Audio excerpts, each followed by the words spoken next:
नमस्कार स्टूडेंट्स, आपका अपने चैनल पे बहुत बहुत स्वागत और अभिनंदन है। प्यारे विद्यार्थियों, आज हम कर रहे हैं शेखावाटी मिशन और इस मिशन की PDF booklet very very most important question answer with answer के विषय विशेषज्ञों द्वारा तैयार बेहतरीन कंटेंट के साथ 10th क्लास की अंग्रेजी पे अपनी ये क्लास होगी। क्या पढ़ें कितना आएगा इसमें से, तो प्यारे विद्यार्थियों क्यूआर कोड से आपने डाउनलोड कर लिया होगा। वीडियो के डिस्क्रिप्शन बॉक्स में आपको इसका लिंक मिल जाएगा। टेलीग्राम चैनल ज्वाइन कर सकते हैं, क्यूआर कोड से डाउनलोड कर सकते हैं। और आप इसमें से क्या पढ़ें कितना आएगा, वो सब आपके डाउट और फैक्ट हैं, वो सब आपके क्लियर होने वाले हैं। अभी हम कर रहे हैं अंग्रेजी का। अंग्रेजी पहला ही पेपर होगा और प्यारे विद्यार्थियों 12 फरवरी से अपने एग्जाम स्टार्ट है। भले ही सरकार ने 1 महीने पहले आपके एग्जाम स्टार्ट कर दिए हों, लेकिन हम आपके साथ खड़े हैं। प्रश्न पत्र योजना को समझते हुए हम आगे बढ़ेंगे, ब्लू प्रिंट को समझेंगे। कितने पूर्णांक का पेपर होगा? 80 का पूर्णांक होगा। प्यारे विद्यार्थियों, क्लास 10 की अपनी अंग्रेजी है। 3.25 घंटे में आपको एग्जाम में पेपर करना है। अब तक आपने अंग्रेजी पढ़ी तो बहुत अच्छी बात, आप 90 प्लस जाने वाले हैं। आप नहीं पढ़ पाए किसी भी कारण से तो भी आप बहुत अच्छे मार्क्स से पास होने वाले हो, क्योंकि अंग्रेजी विषय ही ऐसा है जो कि डराता है, लेकिन मार्क्स बहुत आते हैं इसमें। तो प्यारे विद्यार्थियों, हम बहुत मार्क्स ही लेंगे, डरेंगे नहीं, डरना नहीं है। सबसे पहले हम समझेंगे कि उद्देश्य होते क्या है। उद्देश्य होते 5: ज्ञान अवबोध, ज्ञान उपयोग, कौशल और विश्लेषण। इन उद्देश्यों के अंक भार के आधार पर आपका पेपर तैयार किया जाता है। 100% आपके जो सिलेबस है उसको कवर करता है। अब ये उद्देश्य होते क्या है? ज्ञान का जो उद्देश्य है, जिसके अंक भार सबसे ज्यादा है, 30 है। इसका मतलब है कि हमने जो भी फैक्ट हैं, विशेष परिभाषाएं हैं, कॉन्सेप्ट हैं, उन सब का कितना अध्ययन किया है, उनको कितना हम समझ पाए हैं। अवबोध यानी उनका हम समझने में, यानी उन कॉन्सेप्ट को कितना क्लियर कर पाए। तो डाउट और फैक्ट किसी प्रकार का आपको नहीं रखना। ज्ञान उपयोग यानी उनका हम उपयोग कितना कर पाते हैं। कौशल यानी उनका व्यवहारिक रूप से हम, जैसे मानचित्र वगैरह होता है, या आपको एक सीन दिखाया जाएगा, उसके आधार पे आपको एक पैराग्राफ लिखाया जाएगा, तो उस प्रकार के जो प्रश्न होते हैं। विश्लेषण यानी शॉर्ट में दे देंगे, फिर उसका आप कितना विश्लेषण कर पाते हो। इस प्रकार के ये उद्देश्य होते हैं। प्यारे विद्यार्थियों, आपके सामने पेपर में 6 प्रकार के प्रश्न होंगे, बहुविकल्पीय होंगे। हर प्रश्न, शुरू के जो 18 प्रश्न होंगे उनमें ऑप्शन होगा, ए ब च द। ये 1 मार्क्स का होगा। ये 18 नंबर लेने बहुत आसान है। रिक्त स्थान होंगे, 6 प्रश्न होंगे, 1 मार्क्स का होगा हर प्रश्न। ये 6 नंबर लेने भी बहुत आसान है। अति लघुत्रात्मक 14 प्रश्न होंगे, जिनमें बहुत छोटा सा उत्तर लिखना है। आपको उत्तर सिर्फ लिखना ही तो है, पेपर में से देख के लिखना है, कहीं आपको बताना नहीं है अंग्रेजी पढ़नी आती है कि नहीं पढ़नी आती, उसका भी आपको डर नहीं है। तो ये 14 नंबर हम आसानी से ले सकते हैं। लघुत्रात्मक प्रश्न होंगे 9, और हर प्रश्न 2 नंबर का होगा, और 18 नंबर यहाँ से आराम से आ सकते हैं। इसमें भी छोटे उत्तर ही लिखने हैं। दीर्घ उत्तरीय प्रश्न होंगे 4, और ये 3 नंबर का होगा हर प्रश्न। ये 12 मार्क्स का होगा। निबंधात्मक प्रश्न 3 होंगे, और हर प्रश्न 4 नंबर का होगा। 12 नंबर यहाँ से होंगे। 80 नंबर का पेपर होगा। 54 प्रश्न होंगे। प्रश्नों की जो संख्या है वो 54 प्रश्न होंगे। प्रश्न डराएंगे लेकिन नंबर बहुत देंगे। अब देखो कहाँ से क्या आने वाला है। अपना सेक्शन ए होगा पेपर का, वो रीडिंग वाला होगा। अनसीन पैसेज होगा। अनसीन का मतलब होता है जो पेपर हमारा, जो पैराग्राफ है वो हमारी नोटबुक से नहीं है, बाहर से है, लेकिन उसको कर नहीं सकते, ऐसा नहीं है। अनसीन पैसेज के ये जो प्रश्न है 8 नंबर हैं, ये लाने बहुत आसान है, बहुत ही सरल होते हैं। इनको हल करना सीखेंगे अभी हम। देखो, अनसीन पैसेज सेकंड होगा, ये भी 8 नंबर का होगा। सेक्शन बी होगा ईमेल या लेटर, फॉर्मेट वाले हैं। इनमें से फॉर्मेट बना के सीख ले, ये सीखना ही पड़ेगा प्यारे विद्यार्थियों। थोड़ा सा भी आप सीख लोगे ना हेडिंग, तो ही आप इसमें से 4 में से 3 नंबर आसानी से ला सकते हो। एक आएगी आपकी स्टोरी, और स्टोरी 4 नंबर की होगी, ये भी फॉर्मेट वाली ही होती है। शॉर्ट जो writing task best verbal visual add होती है, एक ऐड दिखाएंगे आपको, उसके आधार पे आपको लिखना होगा। ये 4 नंबर का होगा जो पैराग्राफ लिखते हैं ना, सीन दिखाया जाएगा, कहने का मतलब उसके आधार पे आपको लिखना है। नेक्स्ट है सेक्शन सी, और सेक्शन सी में टेंस के होंगे, 4 ही नंबर हैं टेंस के। टेंस आपको ध्यान है ना, प्रेजेंट पास्ट फ्यूचर, 3 टेंस होते हैं। 3 टेंस जो टेंस होते हैं उनके 4-4 प्रकार होते हैं। तो इस प्रकार से 12 टेंस टोटल मान्य, पर 3 टेंस को 4-4 भागों में बांटा हुआ होता है।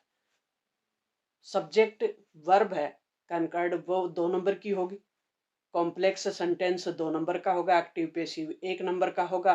रिपोर्टिंग स्पीच 1 नंबर का होगा। सेक्शन डी है जो कि टेक्स्ट बुक से होगा, फ्लाइट वाली, फर्स्ट फ्लाइट है ना अपनी बुक, वह 6 नंबर की, जो एक्सट्रैक्ट प्रश्न पूछे जाएंगे। फिर टेक्सुअल क्वेश्चन होंगे, 9 नंबर के होंगे। ड्रामा से आएगा, एक ड्रामा दे देंगे आपको, 3 नंबर का आएगा, उसमें से प्रश्न पूछ लेंगे। तो इतने कोई ड्रामा आपकी बुक में है भी नहीं कि आपको याद ही नहीं हो। प्यूट्री आएगी 5 नंबर की, इसके आधार पे पूछ लेंगे। फिर प्यूट्री बेस्ट टेक्सुअल क्वेश्चन होंगे, एक कविता दे देंगे, उसमें से प्रश्न पूछेंगे, ये भी बहुत सरल है। फुटप्रिंट विदाउट प्रिंट, ये 12 नंबर की होगी पूरी बुक। तो इस प्रकार से आपके प्रश्न हैं वो आएंगे पेपर में। और ब्लू प्रिंट के आधार पे वेरी वेरी मोस्ट इम्पोर्टेंट प्रश्नों को शामिल करते हुए ये विषय विशेषज्ञों की टीम द्वारा तैयार बेहतरीन कंटेंट है। इसको आपको कहाँ से क्या पढ़ना है ये देख लें और अपनी पीडीएफ ले लें और इसको समझ लें, उसके साथ साथ आप पढ़ें और अपने तैयारी को मजबूत करें। सीन अनसीन पैसेज है सेक्शन ए में, रीडिंग वाला। अनसीन पैसेज हल कैसे करते हैं, देखो अनसीन पैसेज में अधिकांश जो प्रश्न होते हैं वो नॉलेज बेस होते हैं। उनको देख के और शूट यानी देखो और चिन्हित करो, पढ़ते जाओ और उनको चिन्हित करते जाओ। बहुविकल्पीय प्रश्न होंगे, बहुविकल्पीय मतलब ABCD में बटे हुए होंगे। ऑप्शन आपको सिर्फ सेलेक्ट करना है, किसी को पैराग्राफ पढ़ के नहीं सुनाना, आपको ही सिलेक्ट करना है। तो बहुत सरल है। अंग्रेजी बोलनी तो नहीं आती, अंडरस्टैंडिंग वाले प्रश्न है, नॉलेज बेस्ड प्रश्न है, आराम से कर सकते हो। पैसेज से सही उत्तर देने में निम्न बातों का ध्यान रखते हैं। देखो सबसे पहले किस बात का ध्यान रखेंगे, पैसेज के क्वेश्चन को ध्यान से पढ़ेंगे। पैसेज को पढ़ लिया, अंडरलाइन कर लिया, समझ लिया, देख लिया, यानी उसको देख लिया, शूट चिन्हित कर लिया, शूट मतलब चिन्हित कर लिया। फिर प्रश्न देखेंगे, ध्यानपूर्वक पढ़ेंगे, आप पैसेज को अच्छे से पढ़ेंगे। प्रश्न में दिए गए जो की वर्ड हैं उनके आसपास उत्तर ढूंढने का प्रयास करेंगे और उत्तर को अंडरलाइन कर लेंगे, छोटी सी अंडरलाइन कर लेंगे, क्योंकि बड़ी अंडरलाइन पेपर में अलाउ नहीं होती। जिस टेंस से प्रश्न पूछे गए उसी टेंस में उत्तर देना है। अगर प्रेजेंट में पूछा गया तो प्रेजेंट टेंस में दे, पास्ट टेंस का उत्तर पूछा गया तो पास्ट टेंस में दे। तो टेंस का ध्यान रखें, जितना प्रश्न पूछा जाए उतना ही उत्तर दें, और नाउन है तो नाउन में दे। और अब एक प्रश्न पूछेंगे आपको सिमिलर या अपोजिट, तो ये भी ट्रिक से ढूंढ लेते हैं, सिमिलर और अपोजिट को कैसे ढूंढे। पैराग्राफ में ही है, कहीं दूर से नहीं लाना, अपना दिमाग नहीं लगाना, सिर्फ दिमाग लगाना पैराग्राफ में। तो नाउन है तो नाउन को ढूंढने का प्रयास करेंगे। नाउन अंग्रेजी में कहते हैं संज्ञा को, ध्यान है ना आपको, व्यक्ति वस्तु स्थान भाव के नाम को संज्ञा कहते हैं। एडजेक्टिव है तो एडजेक्टिव यानी विशेषण है तो विशेषण, वर्ब यानी क्रिया है तो क्रिया। इस प्रकार से इन चीजों को ध्यान में रखते हुए आपको ढूंढना है, आराम से ढूंढ सकते हो। फिर जो सिमिलर वर्ड हैं जैसे या अपोजिट वर्ड हैं उनको सेम कैटेगरी का ही होगा। यदि वह नाउन है तो आपको नाउन में ही ढूंढना है। इन वर्ड का भी आप उत्तर है जो समझ है वो देख ले। वेहन का मतलब होता है कब, जो कि समय के बारे में पूछते हैं। वेहन कहाँ लगा होता है, जहाँ समय के बारे में पूछा जा रहा है। वेहर कहाँ होता है, जहाँ कहाँ यानी स्थान के बारे में पूछा जा रहा। हु यानी कौन, व्यक्ति के बारे में। हु हुम इन सब का प्रयोग भी तो आएगा ना अपने। हु का प्रयोग कहाँ किया जाता है, जब कोई व्यक्ति के बारे में बात की जा रही, कौन। हुम तब लगाते हैं जब व्यक्ति का कर्म के बारे में, यानी किसने किया, किसको संबंध बता रहे हो ना, तब। वाट क्या है, और कौन सा है, कौन सी है, वस्तु या विचार के बारे में पूछा जाता है। वाई का मतलब होता है क्यों, कारण जानने के लिए, क्यों किया ये काम, क्यों किया। हुज का प्रयोग कहाँ किया जाता है? जब कोई व्यक्ति से संबंध बताया जाता है, किसका है ये पेन, किसका है ये किताब, किसकी है ये किताब, उसकी है जो मेरा दोस्त है। तो हुज यानी संबंध। विच कौन सी वस्तु के लिए होता है विच का प्रयोग? हाउ कैसे, यानी तरीका या उपाय, यानी आपने ये काम कैसे किया, तब हाउ लगता है। हाउ मैनी कितना, यानी संख्या के लिए। हाउ मच यानी मात्रा, कितने किलो है। शॉर्ट आंसर टाइप क्वेश्चन है, उनके उत्तर पूर्ण वाक्य में देना है आपको। इस प्रकार से आप आराम से, अनसीन पैसेज है 8 मार्क्स का, आपको तरीका बता दिया अनसीन पैसेज में उत्तर कैसे ढूंढने हैं, और 8 नंबर आराम से लेकर आ जाओगे। 20 मार्क्स आपके स्कूल से जाएंगे। अब गुरु जी को लग रहा है कि आप मेहनती हो, अनुशासित हो, तो ये 20 मार्क्स आपके वहां से चले जाएंगे। पैसेज नंबर 1 को ध्यान पूर्वक पढ़ें। कुछ भी नहीं आ रहा आपको तो भी देखो, थोड़ा थोड़ा धीरे धीरे, धीरे धीरे पढ़ के छोटा छोटा, छोटा छोटा टुकड़ों में बांटते हुए अंडरलाइन कर लें छोटी सी। जैसे साइंस है, स्पेशली है, और मेडिसिन है, आर्ट है, तो इससे संबंधित जैसे यूनिवर्सिटी है, तो यूनिवर्सिटी से कोई न कोई प्रश्न पूछा ही जाएगा। तो इस प्रकार से आपको इसको ध्यानपूर्वक पढ़कर फिर इन प्रश्नों का उत्तर देना है। जैसे ऑब्जेक्टिव ही है, where was the university of Taxila, कहाँ पे है? पेशावर में है, जो कि शुरू में ही दे रखा है। पहले प्रश्न के चांस होते हैं, पहले प्रश्न का उत्तर होता है, पूरा लगभग चांस होता है कि पहले ही लाइन में मिल जाता है। ठीक है, तो इस प्रकार से इन प्रश्नों के उत्तर आप आसानी से दे सकते हो। इस पीडीएफ की खूबसूरती यह है कि साथ साथ आपके आंसर भी दे रखे हैं, तो इनको हल करके आप आराम से अपनी तैयारी को मजबूत कर सकते हो। पहले खुद से हल करें कि परीक्षा में ये हूबहू यहीं से पेपर पूछे जाएंगे। पेपर पूरा का पूरा आपको इसी में से पूछा जाएगा। बस आपको अपने नॉलेज को किस प्रकार से यूज करना है वो आपका काम है प्यारे विद्यार्थियों। तो पैसेज को हल कर लें आराम से। पैसेज हल, जब हम पेपर में 2 पैसेज हल कर लेंगे तो तीसरा प्रश्न हमारे सामने होगा, वो होगा लेटर या ईमेल में से एक। आपने लेटर या ईमेल सीख लिया होगा, नहीं भी सीखा तो कुछ पॉइंट होते हैं, कुछ बातें होती हैं जो ध्यान रख कर, उन बातों का अगर आपने ध्यान रख लिया, फॉर्मेट में उन बातों को रख दी, तो 4 नंबर में से 3 नंबर आपके कोई नहीं काटेगा। साफ सुथरी राइटिंग में, क्लीन राइटिंग में जब आप आंसर देंगे तो आराम से आप कर लेंगे। अब देखो, एड्रेस किस साइड लिखा जाता है? हमेशा बाईं साइड। आप लेटर कहाँ से लिख रहे हो, एड्रेस लिख दे। किस तारीख को लिख रहे हो? जिस दिन अपना पेपर होगा। जैसे एग्जामिनेशन हॉल XYZ, और अपनी जो डेट है, जिस डेट को अपनी एग्जाम है, तो अपन इस प्रकार से लिख लेंगे। किस साइड लिखेंगे? बाईं साइड। बाईं साइड जानते हो ना आप, लेफ्ट राइट तो जानते ही हो, तो लेफ्ट साइड लिखना है। फिर क्या लिखोगे? अगर फादर को लिख रहे हो तो माय डियर फादर, दोस्त को लिख रहे हो तो माय डियर नरेश, भाई जो भी है कोई, और अगर फ्रेंड को लिख रहे हो तो माय डियर फ्रेंड। ये संबोधन का है। बॉडी में क्या लिखें? बॉडी का जो मुख्य भाव है वो दिया हुआ होता है, और उसमें टेंस, वोकेबुलरी और जो पंक्चुअल्स हैं उनका ध्यान रखा जाता है। और लास्ट में क्या लिखा जाता है? यूअर सिंसियरली, फ्रेंड है तो सिंसियरली, यू आर फेथफुल्ली, अधिकारी व्यापारी को लिख रहे हो तो। अब देखो ईमेल को कैसे लिखते हैं। ईमेल लिखनी बहुत सरल है। कैसे लिखेंगे ईमेल? ईमेल लिखना जब हम शुरू करेंगे तो ये जो लाइन है, ये जो 4 लाइन है, अपनी कॉपी में 4 लाइन खींच ले। खींच ही लोगे, ये तो मुश्किल नहीं है ना। जैसे ऊपर ही ऊपर क्या लिख दिया आपने? लेटर लिख रहे हैं किसके लिए? एडिटर को लिख रहे हैं। टू में लेटर एडिटर @timesindia.com, इसमें CC लगा दे, इसमें BCC लगा दे, और इसमें सब्जेक्ट लिख दे। सब्जेक्ट किस पे है? Importance of computer education. ये कहीं से नहीं लेना। देखो, लेटर टू एडिटर ये दिया हुआ है ना, times of India experience expressing ये भी दिया हुआ है, बिल्कुल दिया हुआ है। View of the importance of computer education, ये दिया हुआ है तो कहीं से कुछ नहीं लेना। ये चीजें तो आप कर ही सकते हो ना।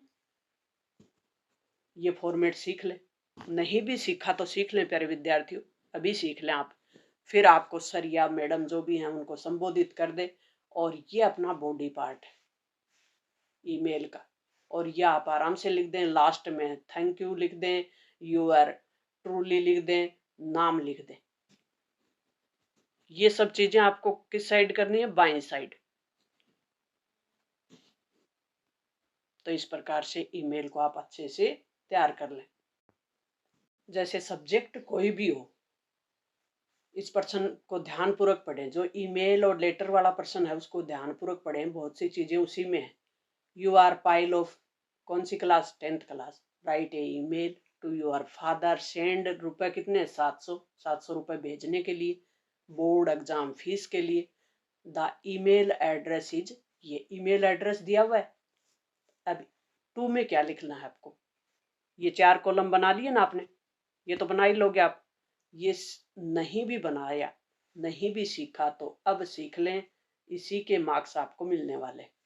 ईमेल में आप सबसे पहले 2 लिख दें, लिख दिया, ये एड्रेस आपको दिया ही हुआ है बिल्कुल। दूसरे को सीसी लिख के खाली छोड़ दें, तीसरे को बीसीसी लिख के खाली छोड़ दें, तीसरे में सब्जेक्ट लिख दें टू सेंड 700 रुपए फॉर बोर्ड एग्जाम, ये दिया हुआ है, कहीं से नहीं लेना, ये यहाँ से ही लिखना है, लिख दिया। माय डियर फादर, फादर को क्या लिखते हैं, संबोधन किस रूप में करते हैं फादर को, माय डियर फादर के रूप में कर दिया बिल्कुल।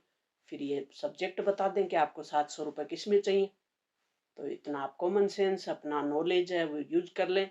Your lovely daughter Payal, last में ये संबोधन करना आपको, तो कर लोगे नहीं ईमेल, बहुत सारा। अब देखो प्यारे विद्यार्थियों, चौथा प्रश्न आपके सामने होगा एग्जाम में, वो होगा स्टोरी का। कहानी लिखनी है आपको, आउटलाइन बेस्ट स्टोरी आपको मिलेगी, आउटलाइन होंगी उसमें, 4 नंबर का होगा। प्रश्न कितने मार्क्स का होगा, 4 का होगा। इसमें कौन सी चीजों का ध्यान रखा जाता है वो देख लें कि किन चीजों का स्ट्रक्चर है वो तैयार हमें करना है। स्टोरी हमेशा पास्ट टेंस में लिखी जाती है, बिल्कुल आपको ध्यान है, तो आप स्टोरी को अच्छे से तैयार कर लें। फार्मर और उसके 4 सन, यानी 4 बेटे, यहां से आपको समझ में आएगी कि कहानी कौन सी पूछी गई है, स्टोरी पूछी कौन सी गई। ए फार्मर, 4 सन, ये दिए हुए होंगे आपको, ये चीजें दी हुई होंगी, सिर्फ आपको टेंस में वाज वर लगाना है। कहानी स्टोरी हमेशा पास्ट टेंस में ही होती है, क्या लगता है, वाज या वर, तो यही लगाना है आपको। अच्छे से तैयार कर लें, 2-4 बार आप सीख लेंगे तो प्यारे विद्यार्थियों बहुत अच्छे से आप लिख पाओगे। तो पहले कहानी किस पे पूछी गई है उसका नाम लिख दे, स्टोरी पूछी किस पे गई है। Once there upon a time was an old farmer, he had 4 son, उसके कितने बेटे थे, 4। They did not like to work, वो काम करना पसंद नहीं करते थे। दे वर वेरी लेजी, वो आलसी थे। One day the farmer feel in ill, मतलब वो बीमार हो गया, इल का मतलब बीमार। He called his son together, उसने अपने बेटों को एक साथ बुलाया। He told his son that a treasure was hidden in the field, खेत में खजाना गड़ा हुआ बताया। तो इस प्रकार से वो अपने बेटों को काम पे लगा देता है, खजाना ढूंढने में बेटे लग जाते हैं और लास्ट में वो मेहनत करना सीख जाते हैं। कहानी क्या है, वर्क इज वर्शिप, मोरल लिखना जरूरी है। An honest farmer, very most है ये भी। ए फॉक्स एंड करेव, ये भी कहानी मोस्ट है, अच्छे से याद कर लें। होनेस्ट वुड कटर है, 2 ऑप्शन में 2 मिलेंगे आपको, एक कहानी तो आपको अच्छे से आए ही आएगी, 2 कहानी अच्छे से याद कर ले, 2-3 कहानी कहने का मतलब अच्छे से याद कर लेंगे तो आप एक कहानी तो लिख ही देंगे, बहुत अच्छे से लिख देंगे, कॉन्फिडेंस रखें। A lion and mouse, very most important है ये कहानी कि एक शेर है, चूहा है, और लास्ट में इसका मोरल क्या है, डू गुड और हैव गुड, अच्छा करो और अच्छा पाओ। इसमें है क्या देखो, बहुत सरल है। Once a lion was sleeping in a jungle under a shady tree. छायादार पेड़ के नीचे क्या था, लोइन यानी शेर सो रहा था। A mouse lived in a hole nearby. एक नजदीक एक बिल में चूहा रहता था। The mouse came out of its hole. बिल से बाहर आता and began to move up to down on the body of lion, यानी शेर की शरीर पर वो उछल कूद करना शुरू कर देता है। द लोइन वोक अप, शेर खड़ा होता है, फ्रॉम हिज स्लीप, नींद से। He grow angry and cut the mouse, वो गुस्सा हो जाता है, जो चूहा है उसको अपने उसमें दबा लेता है, पंजू में, कि उसको मारने के लिए। द माउस प्रेड, चूहा है वो क्या करता है, प्रार्थना करता है, फॉर हिज लाइफ एंड, कि मुझे छोड़ दो, प्लीज स्पेयर माई लाइफ, मुझे मेरी लाइफ बख्श दो। I will pay back your kindness, मैं तुम्हारी दयालुता का बदला है वो चुका दूं। द लोइन सेट, लोइन क्या कर देता है, माउस को फ्री कर देता है, छोड़ देता है। फ्री करना मतलब छोड़ देना।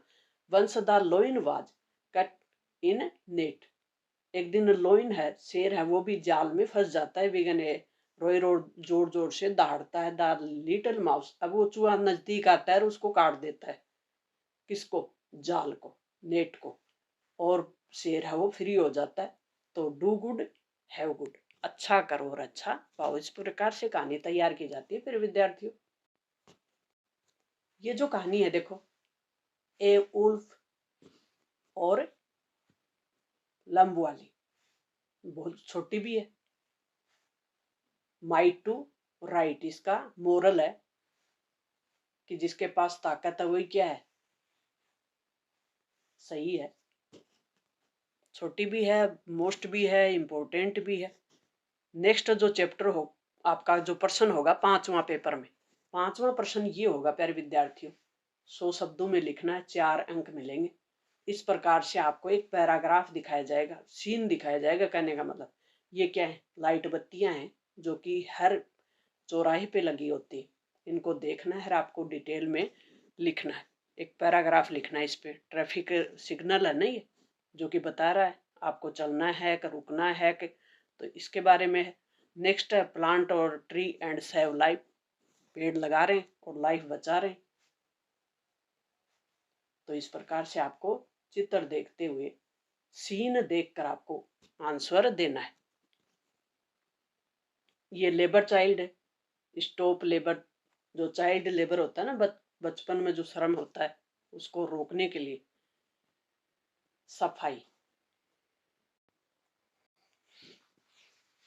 चित्र को देखो और आसानी से करो। सफाई पे है, सफाई का कितना महत्व है। तो जहाँ सफाई होगी वहाँ बीमारी नहीं होगी, हेल्थ होगी, क्लीनेस होगी, स्वच्छता होगी।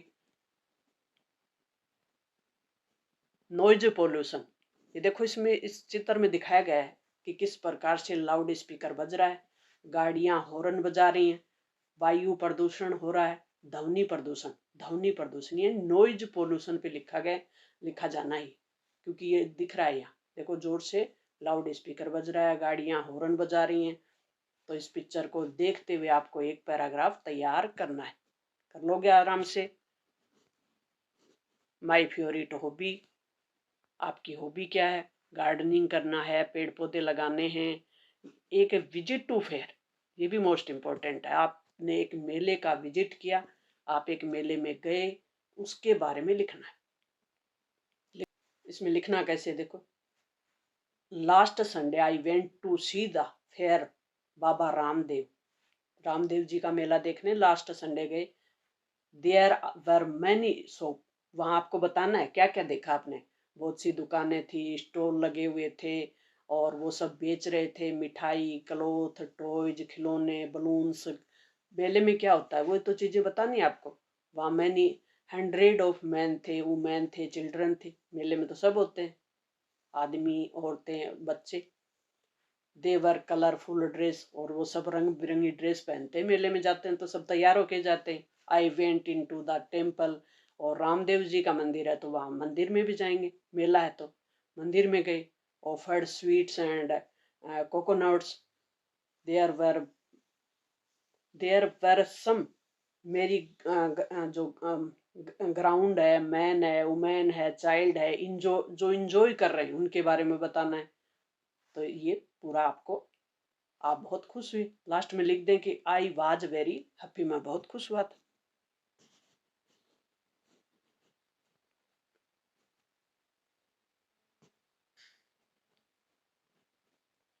तो इस प्रकार से आपको एक दो अच्छे से तैयार करना है। नेक्स्ट आपका छठा जो प्रश्न होगा पेपर में वो होगा टेंस का, और 4 नंबर टेंस के होंगे। टेंस प्रेजेंट, पास्ट और फ्यूचर, 3 भागों में, 3 मुख्य टेंस होते हैं और ये 4-4 भागों में बटे होते हैं। जैसे प्रेजेंट हो गया इंडेफिनिट, कंटिन्यूस और परफेक्ट कंटिन्यूस। तो इनको थोड़ा सा क्या कर लें आप, जहाँ ऑफन है, ऑलवेज है, डेली है, सेल्डम है, यूजुअली है, तो ये जो चीजें हैं ये प्रेजेंट इंडेफिनिट की पहचान है। तो इसकी तो प्यारे विद्यार्थियों आपको तैयारी करनी होगी।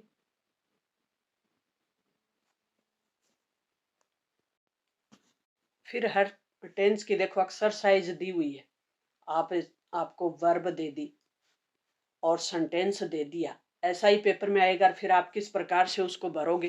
प्रेजेंट टेंस है तो वर्ब का कहाँ आप प्रयोग करोगे, वर्ब की फर्स्ट फॉर्म यूज करोगे या सेकंड करोगे। तो इस प्रकार से आपके आंसर भी दे दिए ताकि आप एक्सरसाइज करके अपनी तैयारी को और बेहतर कर सको। हर टेंस के बाद एक्सरसाइज दी है कि पेपर में इस प्रकार से आपको उन एक्सरसाइज को सही से करना है। 8 का प्रश्न आपके सामने क्लूजेज वाला होगा, और क्लूजेज में इस प्रकार से हम मुख्य जो उपवाक्य है, प्रिंसिपल क्लूजेज जिसको बोलते हैं उसमें, और कोऑर्डिनेट क्लूजेज में, सबऑर्डिनेट क्लूजेज में किस प्रकार से हम नाउन क्लूजेज, इनको एक बार अभ्यास कर लें आप। एक प्रश्न आएगा इसका, बहुत ज़्यादा नहीं आएंगे, जैसे ये यूज करना है आपको। तो ये अभ्यास कर लिया तो आपको आ जाएगा। हु का प्रयोग कहाँ करें, देखो this is the girl who,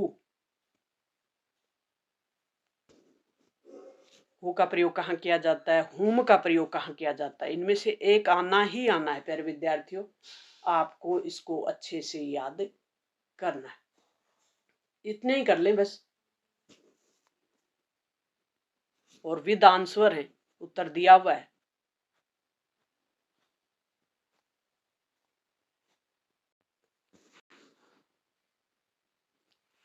देखो वेरी मोस्ट इम्पोर्टेंट है, 2023 में क्या पूछा गया और 24 में क्या पूछा गया। 23 में विच और वहन का प्रयोग पूछा गया, 24 में वेहर और हु का प्रयोग पूछा गया, और विद आंसर है, उत्तर दे दिया आपको हल करके। तो है ना आसान, बहुत आसान है। अंग्रेजी में मार्क्स लेने बहुत आसान है। नो का क्वेश्चन आएगा, वॉइस आएगा, एक्टिव पैसिव वॉइस होती है ना उसमें। इसमें आपको सब्जेक्ट को ऑब्जेक्ट बनाना है और ऑब्जेक्ट को सब्जेक्ट बनाना है, यही करना है। सब्जेक्ट को क्या बना देंगे, ऑब्जेक्ट बना देंगे आप, और टेंस का ध्यान रखेंगे।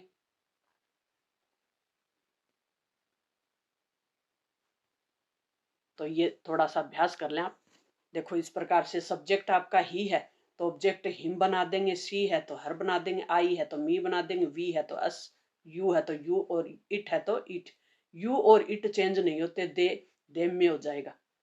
आगे बात ध्यान में, ऑब्जेक्ट हमेशा मैन वर्ब के तुरंत बाद ही आता है, ये ध्यान रखें कि ऑब्जेक्ट हमेशा कहाँ आता है। टेंस का भी ध्यान रखें, पर एक्टिव में टेंस वर्ब की फर्स्ट फॉर्म है, ई एस और एस और ई एस लगा हुआ है तो क्या हो जाएगा, ई जैमार आ जाएगा और वर्ब की थर्ड फॉर्म आएगी। जब पेसिव वॉइस बनाएंगे तो वर्ब की हमेशा थर्ड फॉर्म आती है, थर्ड फॉर्म का ध्यान रख लें। टेंस अपने आप ही ई जैमार हो जाएगा, और अगर वर्ब की थर्ड फॉर्म पहले से लगी हुई है, हेड भी है, तो हेड बीन हो जाएगा, बीन भी लगा देंगे, और वर्ड की थर्ड फॉर्म तो लगानी है। विल सेल हैव है तो इसमें ये लगे जाएंगे, बीन लग जाएगा और वर्ब की थर्ड फॉर्म लग जाएंगे। है ना आसान।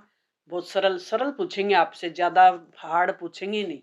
आप तो इनका अभ्यास कर लें, और अभ्यास कर लेंगे तो आप आसानी से करके आ भी जाएंगे, और अच्छे मार्क्स आपके आ भी जाएंगे। प्यारे विद्यार्थियों, ज़्यादा आपको गहराई में बहुत ज़्यादा हार्ड नहीं सीखना, बहुत सरल ही पूछेंगे आपसे, ज़्यादा मुश्किल आपसे पूछेंगे नहीं।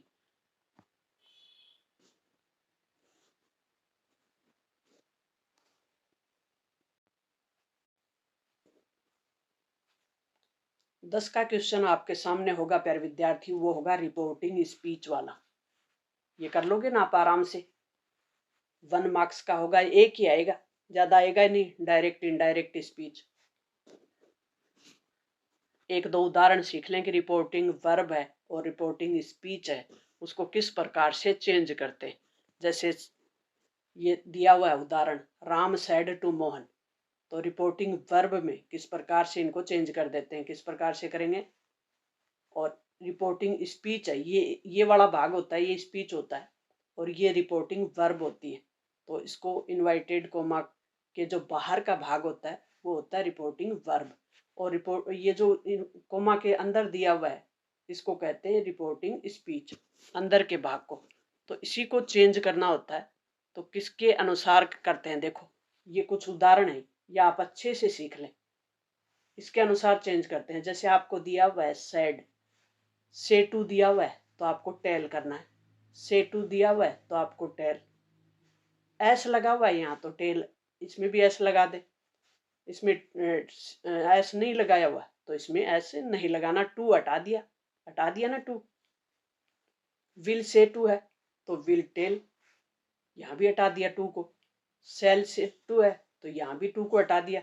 सेड टू है तो टोल्ड कर दे, यहाँ भी टू हटा दिया और सेड को किस में बदल दिया, टोल्ड में बदल दिया। तो बस इस प्रकार से आपको कुछ उदाहरण सीखने, ये उदाहरण सीख लें आप, ज्यादा आपको कुछ नहीं सीखना।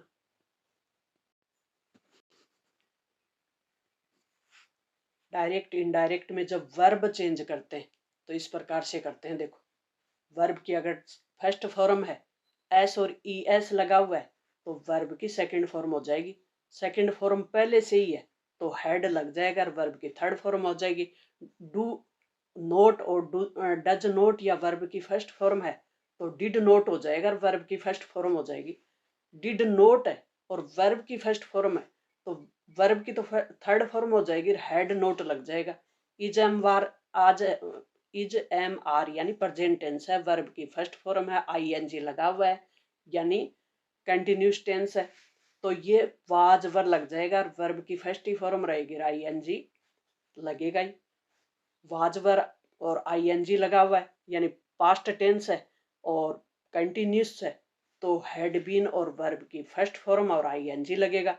हैज हैव है और वर्ब की थर्ड फॉर्म है तो हैज हैव हैड में बदल जाएगा और वर्ब की थर्ड फॉर्म हो जाएगी। कैन है वर्ब की फर्स्ट फॉर्म है तो कुड में बदल जाएगा और वर्ब की फर्स्ट फॉर्म ही रहेगी। मे है तो माइट में बदल जाएगा और वर्ब की फॉर्म है वो नहीं चेंज होगी यानी फर्स्ट ही रहेगी। सेल है तो वो शुड में बदल जाएगा और वर्ब की फॉर्म नहीं चेंज होगी। विल है तो वुड में बदल जाएगा और वर्ब की फॉर्म नहीं चेंज होगी। ये कुछ रूल हैं, इनको अच्छे से याद कर लिया, पूरा का पूरा सही प्रश्न आप करके आएंगे प्यारे विद्यार्थियों, बहुत अच्छे से करके आएंगे आप। देखो उदाहरण भी देख लें, राम सेड, किस प्रकार से इन प्रश्नों को हल किया गया है। यानी कुछ अपवाद होते हैं, ये रूल तो हमने सीख लिए, कुछ अपवाद होते हैं, अब इन अपवादों को किस प्रकार से हल करते हैं ये भी आपके लिए उदाहरण सहित दिया हुआ है, तो आप कर लेंगे ना आसानी से। बहुत बहुत ही आसान है, 2-4 एक्सरसाइज आप हल कर लें परीक्षा से पहले तो इनको आप कर सकते हैं आराम से। अब देखो डायरेक्ट स्पीच और इनडायरेक्ट स्पीच में कुछ चीजें चेंज हो जाती हैं। डायरेक्ट में अगर नाउ है तो इनडायरेक्ट में हो जाएगा देन, दिस है तो दैट हो जाएगा, दीज है तो दोज हो जाएगा, हेयर है तो देर हो जाएगा, दस है तो सो हो जाएगा, कम है तो गो कम हो जाएगा, टुडे है तो दैट डे में हो जाएगा, और टू नाइट है तो दैट नाइट में, यस्टरडे है तो प्रीवियस डे हो जाएगा, डे बिफोर भी कर सकते हैं, टुमारो है तो नेक्स्ट डे में हो जाएगा, और नेक्स्ट डे है तो फॉलोइंग डे हो जाएगा। तो इस प्रकार से लास्ट वीक है तो प्रीवियस वीक हो जाएगा, मंथ है तो प्रीवियस मंथ हो जाएगा। तो इस प्रकार से इनको चेंज करते हैं। अब प्यारे विद्यार्थियों, आपके पेपर का आ गया है डी सेक्शन, लास्ट का सेक्शन। और लास्ट के सेक्शन में टेक्स्ट बुक के क्वेश्चन होंगे। और टेक्स्ट बुक में 11 जो अपनी बुक है ना, 11 का पर्सन वो होगा फ्लाइट, फर्स्ट फ्लाइट वाली बुक से। और पैसेज देंगे और पैसेज में से 6 नंबर के 1 मार्क्स का एक क्वेश्चन होगा, 6% दे देंगे। जैसे ये पैसेज पढ़ा हुआ है अपनी बुक का है और ये आराम से हम कर सकते हैं, क्योंकि इसकी अगर चैप्टर की समरी आपको ध्यान है ना तो आप आराम से इनके आंसर दे सकते हो। तो ये एक्सरसाइज कर लें 2-4 अपने जिन चैप्टरों से पूछने की पूरी इंपॉर्टेंट पैसेज है ना, जिनसे आने की पूरी संभावना है, वो दिए हुए हैं आपको। और इनके आंसर इस प्रकार से आपको देने। ऑब्जेक्टिव पर्सन होंगे और उनके आप आंसर दे सकते हैं, आराम से दे सकते हैं। मतलब ये तो आपको समरी आएगी ना तो आराम से दे सकते हैं, चैप्टर की समरी अगर आपको आ रही है। नेक्स्ट पर्सन 12 का होगा पेपर में, वो होगा शॉर्ट आंसर टाइप क्वेश्चन। ये आपको खुद से देने। तो पहला जो चैप्टर है उससे ए लेटर टू गॉड, भगवान को लेटर, और 2 नंबर का एक पर्सन होगा और 3 पर्सन पूछे जाएंगे। 2 अंक का एक पर्सन होगा, 3 पर्सन इस प्रकार के आएंगे शॉर्ट आंसर टाइप। जैसे ए लेटर टू भगवान, भगवान को एक लेटर है ना, उस चैप्टर से ये पर्सन मोस्ट है, इसलिए आपको दिया गया है। लांचो वाला आपने पढ़ा होगा तो आप आराम से उत्तर दे सकते हैं। नहीं भी पढ़ा तो भी प्यारे विद्यार्थियों, अभी वेरी वेरी मोस्ट पर्सन हैं वो आपको यहाँ दे दिए हैं। अब आपको किताब खोलने की जरूरत नहीं है, यहीं आपके आंसर हैं और इन आंसरों को आप अच्छे से याद कर लें। जैसे नेक्स्ट टॉपिक आपका 2 स्टोरीज अबाउट फ्लाइंग, तो उससे संबंधित जितने भी मोस्ट इंपोर्टेंट पर्सन बन रहे हैं ना, वो सब आपको यहाँ दे दिए। PDF खोलो और अपनी तैयारी करो। From the diary of Anne Frank, इस चैप्टर से जितने भी मोस्ट पर्सन है वो दे दिए। ग्लिम्स ऑफ इंडिया ये भी दे दिया आपको, मोस्ट इंपोर्टेंट। तो कहीं आपको अलग से किसी बुक में नहीं घूमना। अब आपको मदन राइट्स द बस और द सेरेमन ऑफ बनारस सभी से दे दिया। क्वेश्चन 13 का होगा वो प्यारे विद्यार्थियों आपके सामने होगा लॉन्ग आंसर टाइप क्वेश्चन। और एक उत्तर लिखते ही आपको कितने नंबर मिलेंगे? 3 नंबर मिलेंगे। जैसे ये प्रश्न पूछा गया है ए लेटर टू गॉड, इस चैप्टर से ये पर्सन है वेरी मोस्ट इंपोर्टेंट है, वेरी मोस्ट इंपोर्टेंट पर्सन आपको दे दिए। इन्हीं को यही सीख ले बस। जैसे लांचो की चारित्रिक विशेषता है, draw a character sketch of Lencho letter to God, इस चैप्टर से प्रश्न पूछा है, वेरी मोस्ट इंपोर्टेंट है। इसको अच्छे से याद कर लें प्यारे विद्यार्थियों, ये प्रश्न ज्यादातर पूछा ही पूछा जाता है। लांचो की जो करेक्टर की विशेषताएं, चारित्रिक विशेषताएं, और ये प्रश्न की खूबी क्या है, ये अथवा में मिलेगा। तो एक प्रश्न तो आप करी, एक तो आपको याद आ ही जाएगा, 2-4 याद करोगे आप तो एक तो याद आ ही जाएगा। 14 का प्रश्न होगा वो किससे होगा? फर्स्ट फ्लाइट बुक से, और ये भी 3 नंबर का होगा और ये भी चारित्रिक विशेषता ही है।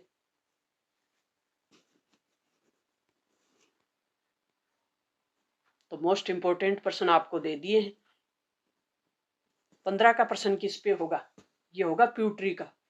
फर्स्ट फ्लाइट जो बुक है उसमें प्यूट्री है, तो इतनी ज्यादा तो प्यूट्री है ही नहीं आपके, तो आपकी इन प्यूट्री की आप समरी याद कर लें। समरी याद करेंगे तो आपको ये प्रश्न आराम से याद आ जाएंगे।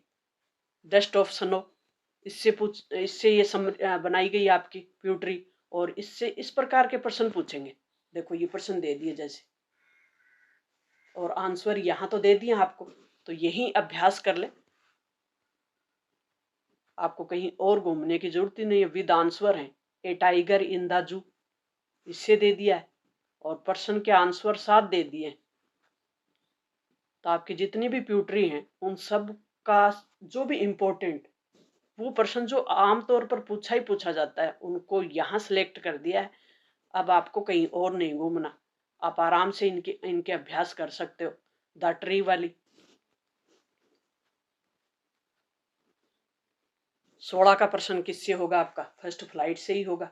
और यूपीट्री से शॉर्ट आंसर टाइप क्वेश्चन पूछेंगे, 2 मार्क्स का 1 प्रश्न होगा और 2 प्रश्न होंगे, तो 4 नंबर यहाँ से ले लेंगे हम। जैसे बेस्ट ऑप्शन हो वाले चैप्टर से वेरी मोस्ट इम्पोर्टेंट जो प्रश्न बन रहे थे वो आपको दे दिए और आप याद कर लो ताकि 2 नंबर है वो आसानी से ला सको। तो है ना आसान?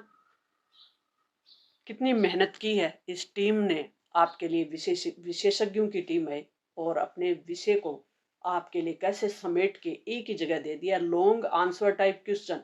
और ये भी वेरी मोस्ट इम्पोर्टेंट प्रश्न है ना, जो इससे एक प्रश्न पूछे 3 नंबर का, सिर्फ प्रश्न एक आएगा, मार्क्स कितना?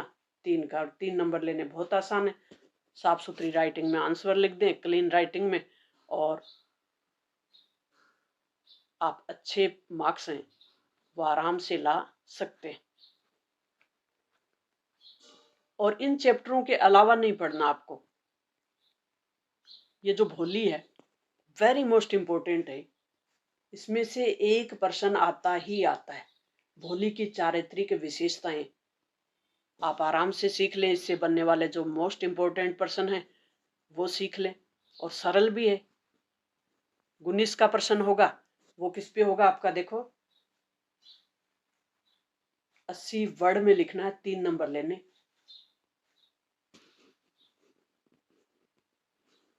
या आंसर देना भी कितना मुश्किल नहीं है जितना आप सोच रहे हो, बहुत सरल है। क्वेश्चन के आंसर 7 दिए हुए हैं आपको, कहीं और भटकना ही नहीं है।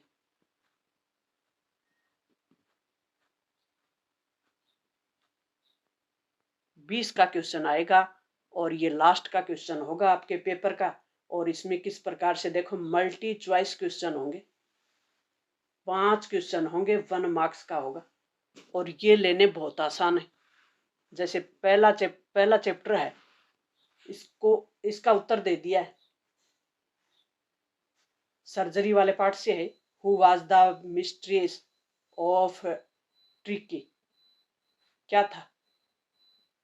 आंसर दिए हैं आपको, तो इनका अभ्यास कर लें। हर चैप्टर से बनने वाले वेरी मोस्ट इम्पोर्टेंट जो आम तौर पर परीक्षा में पूछे ही जाते हैं वो प्रश्न ऑब्जेक्टिव टाइप क्वेश्चन है, वो हर चैप्टर से आपको दे दिए। इनसे बाहर आपको कुछ याद नहीं करना। ये प्रश्न, इन प्रश्नों के और इन प्रश्नों के उत्तर देने, ये 5 नंबर लेने बहुत आसान है। जैसे भोली वाले चैप्टर से वेरी वेरी मोस्ट इम्पोर्टेंट प्रश्न है वो आपको दे दिए। ये प्रश्न जब आपको चैप्टर की समरी याद होगी ना तो आप आराम से कर सकते हो प्यारे विद्यार्थियों। समरी बेस क्वेश्चन ही है, ज्यादा मुश्किल नहीं है। तो समरी पढ़ते ही आपको आंसर याद आ जाएंगे, और उन आंसरों को सिर्फ आपको उत्तर लिखना है, किसी को इंग्लिश में बोल के नहीं बताना, है ना? मार्क्स लाने आसान। नेक्स्ट अपना कंटेंट होगा वो होगा मॉडल पेपर।